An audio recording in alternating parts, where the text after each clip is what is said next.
vous aviez cliqué cette vidéo, ça veut dire que vous aviez sûrement la question suivante. Comment passer de ça à ça? Qu'est-ce que je dois préparer avant d'arriver à ça? Combien de prototypes dois-je faire? Et si j'ai tombé sur un mauvais fabricant? C'est ce qu'on va voir dans cette vidéo. Restez avec moi.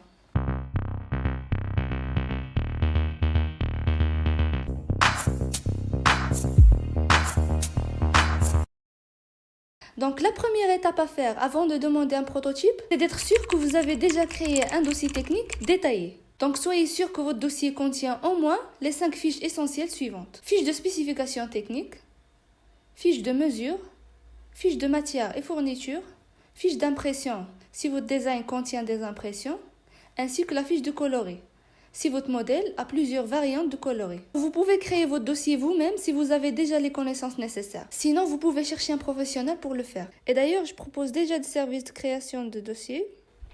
Donc, vous pouvez vérifier le lien dans la description pour avoir plus d'informations. La deuxième étape, ça va être de créer le patronage industriel. Après avoir fini le dossier, c'est le temps de créer le patronage de l'article sur la taille de base, ainsi que pour toutes les autres tailles, selon celle que vous aviez choisie. Et d'ailleurs, si vous n'avez pas encore choisi la liste de tailles à proposer pour votre collection, j'ai déjà créé une vidéo pour cet objet. Je vais vous laisser son lien ici. La troisième étape, c'est de commander les matières. Attention, même si vous avez déjà reçu un morceau d'un tissu que vous avez aimé, à ce stade-là, ne commandez que les métrages pour les prototypes. Et après avoir testé, essayé et validé les prototypes finaux, là on peut commander le stock pour la production. Et en parenthèse, il y en a pas mal d'usines qui proposent le sourcing de matière. C'est aussi une bonne option à considérer. Le plus important, c'est d'être sûr que la même matière va être utilisée pour la production. Juste entre parenthèses, là je suis en train de filmer cette vidéo-là à 9h et je me réveille à 6h du matin et j'ai trouvé ça. Et ce sont les premiers commentaires que j'ai eus depuis que j'ai commencé cette série de vidéos sur cette chaîne. Et ça m'a fait énormément de plaisir, franchement. Merci beaucoup à Yoyo et barakallahu fik. Merci à toute autre personne qui va prendre le temps pour voir mes vidéos et pour m'écrire quelque chose sur commentaire. J'apprécie ça énormément. Merci beaucoup. Revenons à la vidéo. La quatrième étape, ça va être de contacter les fabricants. Dans cette vidéo, je ne vais pas vraiment rentrer dans les détails sur comment contacter un fabricant, parce que vous pouvez trouver une vidéo ici que j'ai fait spécialement pour cela. Cependant, voici quelques critères pour trouver celui qui vous convient. La première, c'est l'expertise. Essayez de trouver quelqu'un qui a déjà prouvé une expérience dans les prototypes ainsi que la production. Vérifiez leur portfolio et lui demandez des échantillons. Le deuxième, c'est la capacité de la production.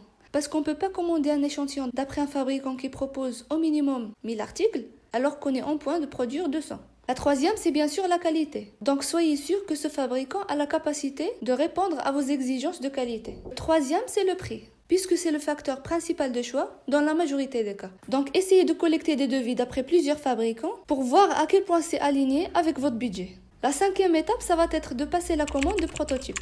Et là, vous pouvez collecter votre dossier technique final, votre patronage ainsi que votre matière et fourniture pour commander votre prototype. Mon conseil ici, c'est d'essayer de lancer plusieurs prototypes à plusieurs fabricants à la fois. Parce que ça va vous aider énormément à comparer les rendus et choisir la meilleure offre avant d'investir sur la production. Et surtout lorsqu'il s'agit de grandes quantités. La sixième étape, c'est essayage et révision. À ce point-là, j'aimerais bien qu'on soit d'accord que le premier prototype, ça va pas du tout être parfait. Et il y aura certainement des retouches à faire. Pour bien évidemment commencer, un deuxième tour. Donc essayez de prendre le temps d'entrer sur les détails de votre prototype, que ce soit le fitting, la finition ou l'impression, pour noter et envoyer toutes ces retouches à votre fabricant pour effectuer le deuxième échantillon. Et bien sûr, vous devez répéter ce processus jusqu'à vous arriver au résultat souhaité. Une autre astuce à ce point-là, c'est que vous pouvez commencer par effectuer des prototypes en 3D, parce que ces prototypes virtuels vous permettront d'effectuer les premières retouches directement sur le patronage avant même de passer à l'échantillonnage physique. Et je vous montre quelques exemples qu'on a déjà développés avec nos clients ici. Donc, pour répondre à votre question, de combien de prototypes doit-on faire, ce n'est vraiment pas possible de le déterminer. Mais pour qu'on soit sûr et certaine, ce n'est pas qu'un seul.